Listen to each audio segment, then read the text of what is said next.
신명기 마지막 부분인데 모세가 지어 부른 노래로 이루어져 있습니다.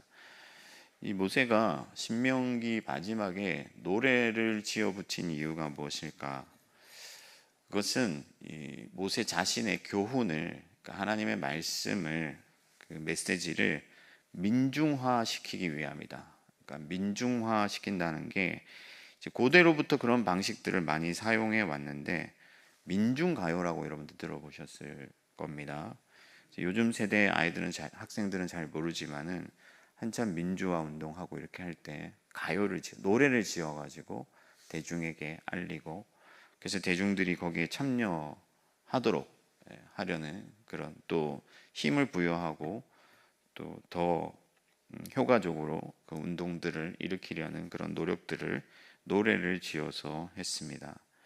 그런 것처럼 모세도 이 대중들에게 효과적으로 자신의 메시지를 각인시키고 널리 퍼뜨리기 위해서 이 노래를 지었습니다. 그래서 그 마음이 1, 2절에 잘 드러나 있는데, 먼저는 하늘과 땅에게 들으라고 말씀하고 있죠. 그러면 하늘과 땅이라는 것은 어떻게 보면 영원토록 있는 것이고, 또 하늘과 땅은 이 세계를 말하는 거기 때문에 어, 그 영원토록 모든 사람에게 널리 이것이 들려지길 원하는 모세의 마음이 담겨 있습니다. 그리고 2절에 보면은 풀에 담비같이 스며든다. 그러니까 자신의 메시지가 마치 풀에 물이 스며드는 것처럼 스며들고, 그래서 이 풀이 자라는 것처럼 생명이 되기를 바라는 그런 모세의 마음이 담겨 있습니다. 결론적으로 모세는 이 노래가 대대 영원토록 널리 스며들어서 사람들에게 생명이 되기를 원했다 하는 것이죠. 그런데 이 내용을 살펴보면 그렇게 긍정적이지만은 않습니다. 모세가 볼 때는 이스라엘 백성들 1세대가 사실 잘하지 못했잖아요. 얼마나 목이 곱고 패역한 백성인지 하나님께 큰 잘못을 하고 불평하고 그런 것들을 쭉 보았기 때문에 이제 2세대 가나안 땅에 들어가는 이 2세대들도 그러지 않으리란 법이 없단 말이에요. 그래서 1세대의 이 실패와 잘못을 각인시켰어. 그러니까 그것들이 얼마나 큰 잘못인지를 마음에 새기게 함으로써 자신들이 그와 같은 실수를 똑같이 범할 때에 깨닫도록 하려고 하고 있다 하는 것이죠. 그래서 오늘 우리가 읽은 본문에는 이 이스라엘의 잘못이 배신이 얼마나 큰 것인지를 알려주기 위해서 하나님이 어떤 분이신지, 또 하나님께서 어떤 은혜를 베풀어 주셨는지에 대해서 말씀하고 있습니다. 제가 뉴스를 보니까 어떤 남자가, 친구가 일찍 죽었어요. 이제 딸이 하나 남겨져 있는데 그 딸을 자신의 회사에 취직시켜주고 남들보다 더 잘 대우해주고 좋은 자리 주고 그렇게 했습니다. 근데 알고 보니까 수년간 이 여자아이가 그 회사 돈을 횡령한 거예요. 그래서 뒤에 이제 사장이 워낙 믿고 예뻐하니까 그렇게 했겠죠. 그 주변 사람들이 뭐라고 하겠어요? 그 사람이 얼마나 너에게 잘해줬는데. 그러니까 그 상대방이 얼마나 호의를 베풀었느냐에 따라서 배신의 어떤 큰 잘못은 더 큰 것이 되죠. 그런 것처럼 하나님께서 우리에게 베푸신 은혜가 얼마나 큰가, 하나님이 어떤 분이신가 하는 것을 알려줌으로써 이스라엘의 잘못이 얼마나 큰 것인가 하는 것을 나타나려 했다 하는 거죠. 오늘 우리가 이 말씀을 살펴보면서 모세의 바람처럼 하나님의 은혜를 마음에 새기고 그에게 잘못하고 배신하는 것이 아니라 오히려 3절 말씀처럼 하나님께 영광을 돌릴 수 있기를 진심으로 소망합니다. 가장 먼저 하나님께서 그럼 어떤 분이시고 어떤 은혜를 베풀어 주셨느냐? 첫째, 여호와께서는 진실하게 대우해 주셨다 하는 거예요. 4절 말씀에 보니까 그는 반석이시니 그가 하신 일이 완전하고 그의 모든 길이 정의롭고 진실하고 거짓이 없으신 하나님이시니 공의로우시고 바르시도다. 하나님께서 반석이라는 말씀은 어떤 의미일까? 물론 하나님께서 기초가 된다, 뭐 근원이 된다, 하나님이 우리의 어떤 삶의 터전이 된다, 뭐 여러 가지 의미로 이해할 수 있겠지만 여기서는 변함이 없다 하는 거예요. 하나님께서는 항상 신실하게 이스라엘 백성들을 대우해 주셨다 하는 거죠. 악과 뒤가 다르지 않고 마음이 이리저리 흔들리지도 않고 바뀌지도 않는다 하는 거죠. 갈대처럼 막 이리저리 흔들리는 것이 아니라 반석처럼 굳건하게 이스라엘 백성을 향해서 마음이 있으시고 변하지 않으시고 신실하게 그들을 사랑하시고 섬기셨다 하는 거예요. 특별히 하나님께서는 공의로우셔서 정의롭고 공의로우셔서 그들을 선대하셨다는 거예요. 악한 길로 인도하거나 그들이 잘못된 길로 가게 하거나 그렇게 하시지 아니하시고 그들을 복된 길로 인도하시고 그들을 항상 선하게 인도하시고 그들에게 잘 해주셨다는 거예요. 그래서 모세는 하나님은 완전하시다라고 말씀을 하는 거예요. 이 세상에 누가 자신을 향해서 완전하다고 말할 수가 있겠습니까? 심지어 부모라고 해도 자녀를 완전하게 기를 수는 없어요. 심지어 차별하기도 하고 또 자녀가 잘못된 길로 가도록 방치하는 경우도 있습니다. 야고보의 경우도 그렇고 또 다윗의 경우도 그렇고 자녀들을 잘 기르는 데 실패했습니다. 그러나 하나님은 선하신 왕이시기에 진실하고 정의롭게 그들을 다스리시고 인도하셨다 하는 거예요. 사랑하는 성도 여러분, 오직 예수 그리스도만이 우리가 믿고 따를 만한 완전한 분인 것을 믿으시기 바랍니다. 여러분, 우리가 뭐 요즘 정치적으로 시끄러운 게 하루 이틀 일이 아니지만은 뭐 야당을 지지한다, 여당을 지지한다, 뭐 어디를 지지한다 하지만은 완전하다고 말할 수 있는 사람들 누가 있겠어요? 절대적으로 선하다라고 말할 수 있는 그런 사람들 누가 있겠습니까? 아무도 없다는 거예요. 이 시대에 뿐만 아니라 온 역사를 다 뒤져봐도 좋은 왕도 있고 나쁜 왕도 있지만은 완전한 왕은 없어요. 그 누구도 잘못이 있고 오류가 있고 또 실수가 있습니다. 그러나 하나님과 우리 주 예수 그리스도는 완전하셔서 우리를 항상 선대하실 뿐만 아니라 신실하게 우리를 사랑하시는 줄 믿습니다. 그러므로 여러분, 예수님께서 가장 지혜롭고 가장 신실하시며 어떤 경우에도 우리를 배신하지 아니하시는 절대적으로 우리가 믿을 만한 분인 것을 믿고 오직 예수 그리스도만 따라가는 저와 여러분들이 되기를 진심으로 축복합니다. 여러분, 예수 그리스도를 따른다는 게 뭘까요? 예수 그리스도를 따른다는 것은 예수 그리스도의 말씀을 지켜 행하는 것입니다. 예수님은 선하신 분이시기 때문에 우리가 우리에게 말씀하신 그 모든 것들도 다 선한 것이고 그분의 말씀을 따를 때 우리에게 좋고 우리가 복되고 우리가 영광을 누리게 된다 하는 것이죠.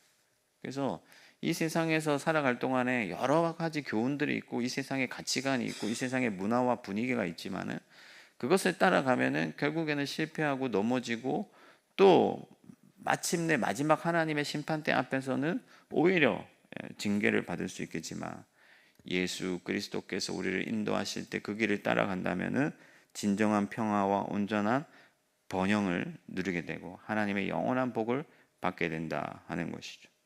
그러므로 예수의 길을 따를 때 가장 기쁘고 가장 행복하다는 사실을 잊지 아니하고 영원토록 신실하게 우리를 다스리시는 그리스도를 따르는 오늘 하루가 되기를 축복합니다. 두 번째, 여호와께서는 어떻게 하셨느냐 하면은 이스라엘만을 사랑하셨다 하는 거예요. 지극히 높으신 자가 민족들에게 기업을 주실 때, 그러니까 8절 말씀에 인종을 나누실 때 이스라엘 자손의 수요대로 백성들의 경계를 정하셨다. 이 말씀에 대해서는 학자들마다 의견이 다양합니다. 이게 도대체 무슨 말씀인지 정확하게 해석하기가 상당히 어렵습니다. 그러나 핵심은 뭐냐면은 하나님께서 모든 것을 하셨다는 거예요. 수요도 정하시고 인종도 나누시고 각 나라의 기업도 정하신 것이죠. 그러니까 하나님께서 경계를 정하시는 거예요. 모든 주권이 하나님께 있고 모든 것을 하나님이 하실 수가 있습니다. 근데 9절 말씀에 뭐라고 하냐면은 오직 여호와의 분깃은 자기 백성이라. 야곱은 그가 택하신 백성이로다. 그러니까 하나님께서 모든 것을 하실 수 있고 모든 세계의 주인이시지만은 하나님은 이스라엘만을 자기 분깃으로, 자기 기업으로 삼으셨다 하는 거예요. 이스라엘을 택하시고 그들을 사랑하시기로 정하셨다 하는 거죠. 그래서 하나님께서 에서와 야곱이 있지만은 에서는 미워하고 야곱을 사랑하셨다고 하신 것처럼 이스라엘을 특별하게 선택하시고 선민으로 택하시고 그들만을 사랑하셨다는 말씀입니다. 바울이 이 토기장의 비유를 하잖아요. 그릇을 만드는 주인이 귀하게 쓸 그릇과 천하게 쓸 그릇을, 막 쓸 그릇을 결정할 수 있는 그런 권리가 있지 않느냐.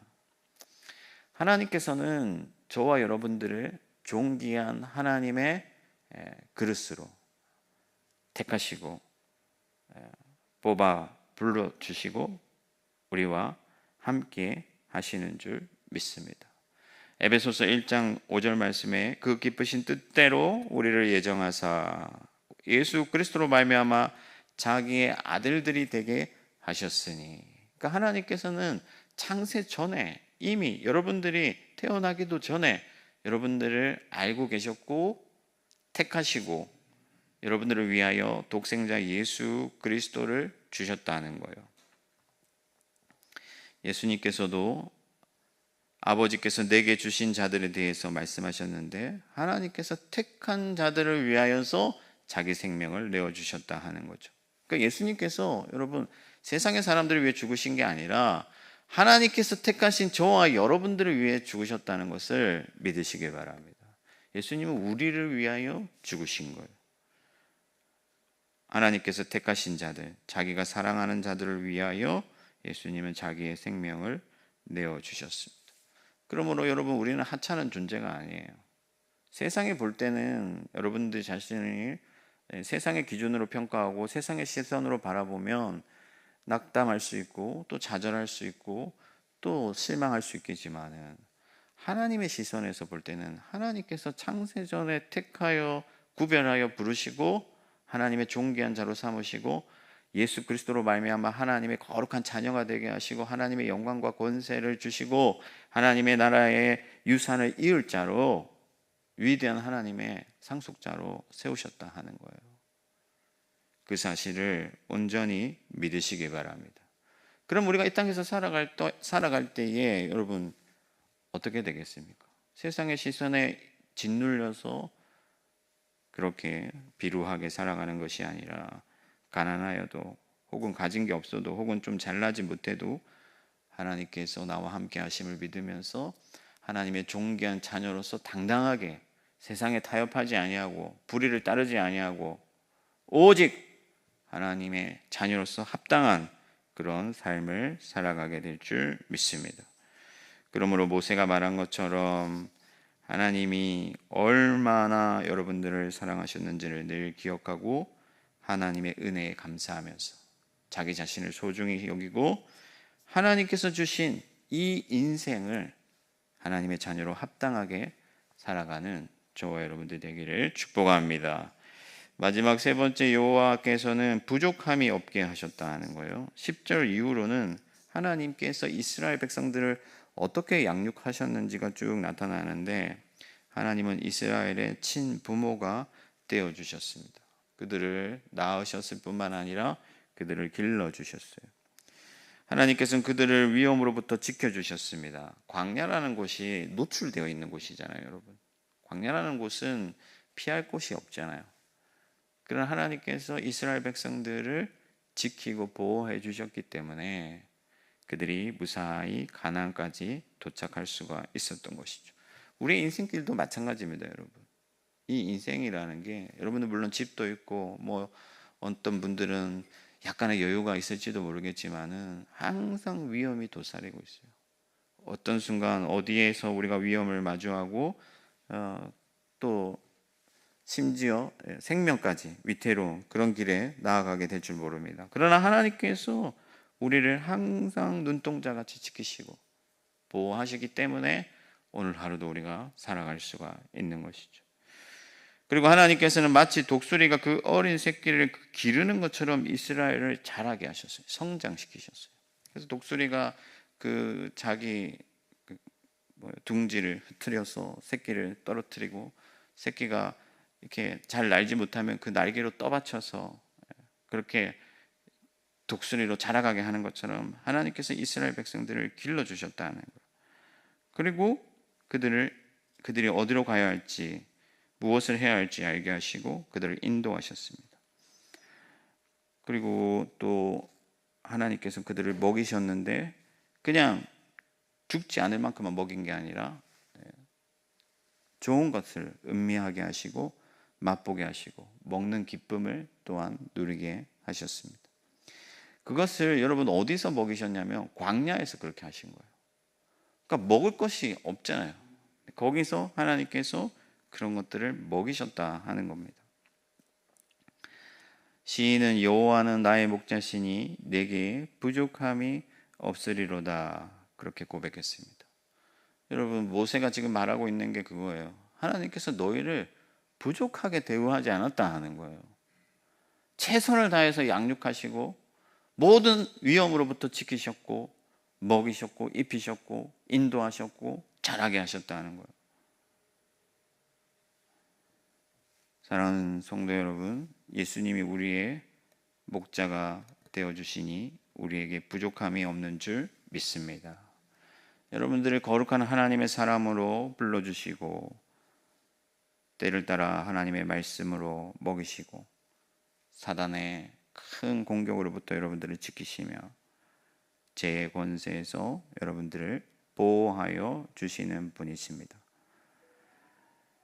예수님의 배에서는 생수의 강이 흘러나와서 여러분들의 갈증을 해결하시고 여러분들이 온전한 하나님의 생명을 누릴 수 있도록 만들어 주신다 하는 거예요. 여러분 성경을 읽어보면 하나님께서 우리를 지키시고 보호하시겠다고 약속하시는 말씀이 얼마나 많습니까? 하나님은 우리를 때를 따라 먹이시고 입히시고 부족함이 없게 하시는 분인 것을 믿으시기 바랍니다. 그러므로 성도 여러분, 우리가 누구를 의지해야겠습니까? 어디에 가서 손을 벌려야겠습니까? 오직 하나님만 우리 삶의 근원으로 삼고 예수 그리스도만을 의지하고 예수 그리스도의 이름으로 하나님 아버지로부터 충만한 은혜를 누려야 될 줄 믿습니다. 오늘 이 새벽에 여러분들 기도하실 때 부족함이 없게 채워주시는 하나님께 감사하고 오직 하나님께 간구하여서 하늘의 모든 신령한 것과 땅의 모든 기름진 것들을 받아 누리는 이 새벽이 되기를 축복합니다. 말씀을 정리하겠습니다. 여러분 하나님은 우리의 부모이십니다. 우리를 낳으셨고 기르시고 자라게 하시고 지키시고 보호해 주십니다. 그런데 하나라도 부족함이 없게 하신다 하는 거예요. 그리고 절대적인 선의로 신실함으로 우리를 대우하시고 다스리십니다. 누가 감히 이와 같은 신이 있겠습니까? 오직 하나님만 사랑하고 하나님의 길을 따르고 하나님만 의지하는 오늘 하루가 되도록 기도하고 하나님의 은혜를 충만하게 누리시기를 주님의 이름으로 축원합니다. 하늘에 계신 우리 아버지, 아버지의 이름을 거룩하게 하시며 아버지의 나라가 오게 하시며 아버지의 뜻이 하늘에서와 같이 땅에서도 이루어지게 하소서. 오늘 우리에게 일용할 양식을 주시고 우리가 우리에게 잘못한 사람을 용서하여 준 것 같이 우리 죄를 용서하여 주시고 우리를 시험에 빠지지 않게 하시고 악에서 구하소서. 나라와 권능과 영광이 영원히 아버지의 것입니다. 아멘.